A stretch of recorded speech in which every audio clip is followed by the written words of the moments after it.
Hello friend, আমি doctor Ratan Kumar Pal অন্যদিনের মতো আজকেও আপনাদের সামনে হাজির হয়েছি। তা বন্ধুরা, মানুষের শরীরের গন্ধ কিছু রোগের লক্ষণ দেয় বা কিছু রোগের কিন্তু ইঙ্গিত অবশ্যই দেয়। তা এই মানুষের শরীরের গন্ধ থেকে আমরা কী বুঝতে পারি সে বিষয় নিয়ে আজকে আলোচনা করব এবং বেস্ট টপ হোমিওপ্যাথি একটি মাত্র মেডিসিনের কথা বলবো। সেই মেডিসিনটাকে আপনারা ব্যবহার করে আপনারা অবশ্যই আপনাদের শরীরের গন্ধ যে বের হচ্ছে সেটাকে আপনারা নির্ধারিত করে আপনারা অবশ্যই মেডিসিনটাকে কোন পোটেন্সি বলবো সেটাকে আপনারা ব্যবহার করতে পারবেন। কীভাবে বলবো সেভাবে আপনারা ব্যবহার করতে পারবেন। ব্যবহার করে আপনাদের শরীরের যে অতিরিক্ত গন্ধ বা শরীরের গন্ধ আপনারা অবশ্যই দূর করতে পারবেন। তাকে বলে দিই, আমার ইউটিউব চ্যানেল যেসব নতুন বন্ধুরা এসেছেন সকলকে আমার তরফ থেকে শুভেচ্ছা রইল। তো বন্ধুরা, ভিডিও এবার শুরু করছি। কিছু মানুষের দেখবেন যে, সব মানুষের ক্ষেত্রে নয়, কিছু মানুষের ক্ষেত্রে দেখবেন যে একটা আলাদা কিন্তু শরীর থেকে গন্ধ বের হয়। সব কিন্তু একই রকম হয় না। দেখবেন যে কিছু মানুষের শরীর থেকে যে ঘাম, অতিরিক্ত যে ঘাম হয় বা ঘাম একটু আধটু হলেও কিন্তু গায়ে দেখবেন যে একটা টকটক ভাব গন্ধ বের হয়, বা একটা দেখবেন যে একটা কড়া ঝাঁঝালো একটা গন্ধ বের হয়। এই যে টকটক ভাব গন্ধটা বের হচ্ছে শরীরে, এটা কিন্তু শরীরের মধ্যে যে অতিরিক্ত গ্যাস হওয়ার কারণে কিন্তু এই আমাদের শরীর থেকে এই টকটক গন্ধ কিন্তু অনেক সময় বের হয়। এছাড়াও দেখবেন যে ঝাঁঝালো একটা উগ্র ঘোড়া পোষার মতো উগ্র একটা গন্ধ কিন্তু এটা নাকে ফটকে কিন্তু লাগে। এরকম টাইপের কিন্তু গন্ধ কিন্তু শরীর থেকে বের হয়। তো এরকম টাইপের যদি গন্ধ আমাদের শরীর থেকে টক গন্ধ বা এইটা উগ্র গন্ধ যদি বের হয়, সেক্ষেত্রে আপনারা অবশ্যই একটা মেডিসিনের কথা বলছি। মেডিসিনটির নাম হচ্ছে acid nitric 30 potency. Acid nitric 30 potency homeopathy মেডিসিনটা আপনারা ব্যবহার করে আপনাদের যে শরীরে উগ্র গন্ধ থেকে সহজে কিন্তু মুক্তি পেতে পারেন।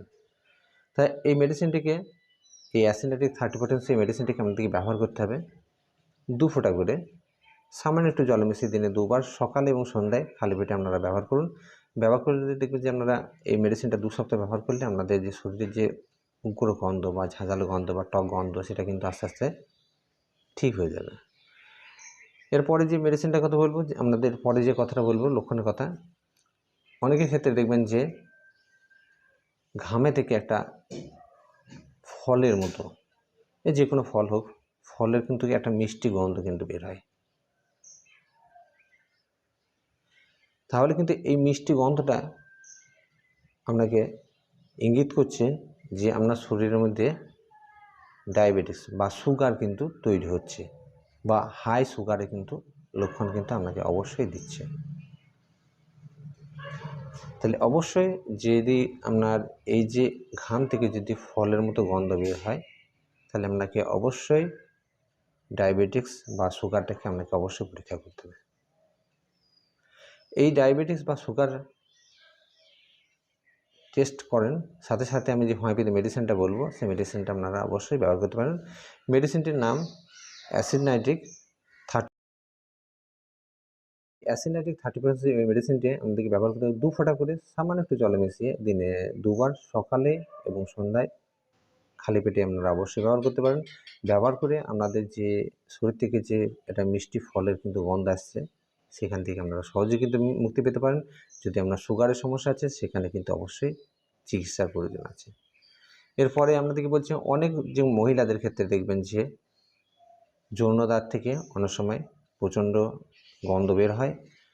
এই দুর্গন্ধ বের হওয়ার অনেক সময় দেখা যায় যে ইউটেরাসের মধ্যে অনেক সময় ইনফেকশনের কারণে অনেক সময় দুর্গন্ধ বের হয়, বা অনেক মহিলাদের ক্ষেত্রে দেখবেন যে সাদা স্রাবের মতো বা ফাঙ্গাল ইনফেকশনের কারণে কিন্তু অনেক সময় প্রচণ্ড দুর্গন্ধ বের হয়। তা এই যে প্রচণ্ড দুর্গন্ধ যৌনদাগ থেকে অনেক সময় মহিলাদের দেখবেন যে অনেক মহিলাদের ক্ষেত্রে যে হয়তো মেন্সের টাইমে হয়তো অনেক সময় প্রচণ্ড দুর্গন্ধ বের হয়। তো এই ফাঙ্গাল ইনফেকশন হোক বা ইউটেরাসের মধ্যে ইনফেকশন হোক, যদি কোনো সমস্যা থাকে সেক্ষেত্রে আপনারা অবশ্যই হোমিওপ্যাথি মেডিসিনটাকে ব্যবহার করুন। ব্যবহার করলে দেখুন নিশ্চয়ই আপনাদের যে সাদা স্রাবের কারণে হয়তো প্রচণ্ড হয়তো দুর্গন্ধ বের হচ্ছে, বা মেন্সের টাইমে দুর্গন্ধ বের হচ্ছে, বা হয়তো ফাঙ্গাল ইনফেকশনের কারণে যদি দুর্গন্ধ বের হয় বা ইনফেকশনের কারণে যদি দুর্গন্ধ বের হয়, সেক্ষেত্রে কিন্তু খুব সুন্দর কাজ করে। মেডিসিনটির নাম হচ্ছে অ্যাসিড নাইট্রিক 30% এই মেডিসিন। অ্যাসিড নাইট্রিক 30 CH এই মেডিসিনটি আপনাদেরকে ব্যবহার করতে হবে 2 ফোঁটা করে সামান্য একটু জলে মিশিয়ে দিনে 2 বার সকালে সন্ধ্যায় খালি পেটে আপনারা অবশ্যই ব্যবহার করতে পারেন। ব্যবহার করলে আপনাদের যে সমস্যা থেকে আপনারা সহজে কিন্তু মুক্তি পাবেন। এরপরে বলছি, কিছু কিছু রোগীর ক্ষেত্রে দেখবেন যে প্রস্রাবে প্রচণ্ড কিন্তু উগ্র গন্ধ বা অনেক সময় গন্ধ বের হয়। তা এই যে বাচ্চা বলেন বা বড় মানুষ বলেন বা বয়স্ক মানুষদের প্রস্রাবে একটু দুর্গন্ধ বেশি থাকেই। তা এই প্রস্রাবের গন্ধটা অনেক সময় দেখবেন যে প্রচণ্ড নাকে একটা এসে একটা লাগে যে হ্যাঁ প্রচণ্ড দুর্গন্ধ বের হচ্ছে। এটাকে দেখবেন যে মানে জল কম খাওয়ার কারণে অনেক সময় এরকম সমস্যা তৈরি হয়, বা বেশিরভাগ ক্ষেত্রে যে প্রস্রাবে ইনফেকশন থাকলেও কিন্তু এই প্রচণ্ড দুর্গন্ধ কিন্তু অনেক সময় বের হয়। বা কিছু কিছু খাবার আছে বা কিছু কিছু ঔষধ আছে, সেগুলোকে খাওয়ার ফলে কিন্তু প্রস্রাবে কিন্তু উগ্র গন্ধ হতে পারে। তা বন্ধুরা, যদি এই প্রস্রাবে যদি এই উগ্র গন্ধ অতিরিক্ত থাকে বা প্রস্রাবের দুর্গন্ধ থাকার কারণে কিন্তু আপনি বাথরুম থেকে ঘুরে আসার পরে জল দিয়েছেন, তবুও কিন্তু পরে আর নেক্সটে কিন্তু লোকে যেতে গিয়ে কিন্তু তাদের নাকে একটা ঝাঁঝালো গন্ধ কিন্তু অবশ্যই আসছে। যদি এরকম সমস্যা থাকে, সেক্ষেত্রে কিন্তু আপনারা অবশ্যই অ্যাসিড নাইট্রিক 30% যে প্রস্রাবের উগ্র দুর্গন্ধ দূর করার জন্য এই যে অ্যাসিড নাইট্রিক 30% এই মেডিসিনটিকে আপনারা ব্যবহার করবেন। 2 ফোঁটা করে সামান্য একটু জলে মিশিয়ে দিনে 3 বার সকালে, দুপুরে, রাত্রে আপনারা খালি পেটে অবশ্যই ব্যবহার করুন। সাথে সাথে কিন্তু পর্যাপ্ত পরিমাণে জল কিন্তু অবশ্যই পান করুন। তাহলে কিন্তু আপনাদের যে প্রস্রাবের যে উগ্র বা গন্ধ থেকে আপনারা সহজে কিন্তু মুক্তি পাবেন। শরীরের মধ্যে দেখবেন যে কিছু রোগীর ক্ষেত্রে শরীরের মধ্যে যদি কোনো ঘা সৃষ্টি হয়, কেটে যায় ঘা হোক বা কোনো ঘায়ের যদি সৃষ্টি হয়, সেখান থেকে যদি দুর্গন্ধ বের হয়, তাহলে বুঝতে হবে যে আপনার শরীরের মধ্যে কোনো বড় ধরনের কিন্তু সমস্যা তৈরি হচ্ছে ঘায়ের মধ্যে। সে ইনফেকশনের সমস্যা হতে পারে বা সুগারের মতো সমস্যা কিন্তু তৈরি হচ্ছে। তাই জন্য অবশ্যই আমরা যদি ঘাই থেকে মানে যে কোনো ঘা থেকে যদি উগ্র গন্ধ বা যদি গন্ধ বের হয়, সেক্ষেত্রে আমরা অবশ্যই ট্রিটমেন্ট নিতে হবে। সাথে সাথে আপনারা যদি মনে করেন যে অ্যাসিড নাইট্রিক 30% মেডিসিনটা ব্যবহার করতে পারেন, অবশ্যই ব্যবহার করতে পারেন। এই মেডিসিনটাকে অ্যাসিড নাইট্রিক 30% অ্যাসিড নাইট্রিক 30% এই মেডিসিনটা আমাদেরকে ব্যবহার করতে হবে 2 ফোঁটা করে সামান্য একটু জলে মিশিয়ে দিনে 2 বার সকালে এবং সন্ধ্যায় খালি পেটে ব্যবহার করে আপনাদের ঘা থেকে যে একটা দুর্গন্ধ বের হচ্ছে, সেটা থেকে কিন্তু আমরা সহজে কিন্তু মুক্তি পেতে পারি। সাথে সাথে এটা সুগার বা ইনফেকশনের কারণে হয়ে থাকে। যদি ইনফেকশন বা সুগার যদি হয়ে থাকে, সেই মেডিসিন অবশ্যই চলবে। সাথে সাথে মেডিসিনটা আপনারা ব্যবহার করুন। দেখবেন যে আপনার যে ঘায়ের যে উগ্র বা দুর্গন্ধ বের হচ্ছে, সেটা কিন্তু সহজে ঠিক হয়ে যাবে। এরপরে নেক্সট বলছি যে মুখের ঘা নিয়ে বলছি। মুখের কিছু কিছু মানুষের দেখবেন যে মুখের মধ্যে থেকে প্রচণ্ড কিন্তু দুর্গন্ধ বের হয়। মুখের মধ্যে ঘা সৃষ্টি হওয়ার কারণে অনেক সময় হয়, বা পায়রিয়ার কারণে অনেক সময় কিন্তু মুখ থেকে প্রচণ্ড দুর্গন্ধ বের হয়। তাছাড়াও দেখবেন যে অনেক মানুষ আছে বা অনেক বাচ্চা আছে, হয়তো সকালে ঘুম থেকে উঠে মুখ ঠিকঠাক না ধুলে বা ব্রাশ না করে বা জিভ ঠিকমতো না ছিলে খাবার খেতে শুরু করেন। সেটা 1 দিন 2 দিন হতে হতে কিন্তু মুখের মধ্যে একটা ফুলে পড়ার মতো হয়ে যায়। সেখান থেকে ঘা সৃষ্টি হয়ে প্রচণ্ড দুর্গন্ধ হওয়ার চান্স থাকে। তাছাড়াও দাঁতের ফাঁকে যে খাবারগুলো আটকে থাকে, সেখান থেকেও প্রচণ্ড দুর্গন্ধ বের হয়।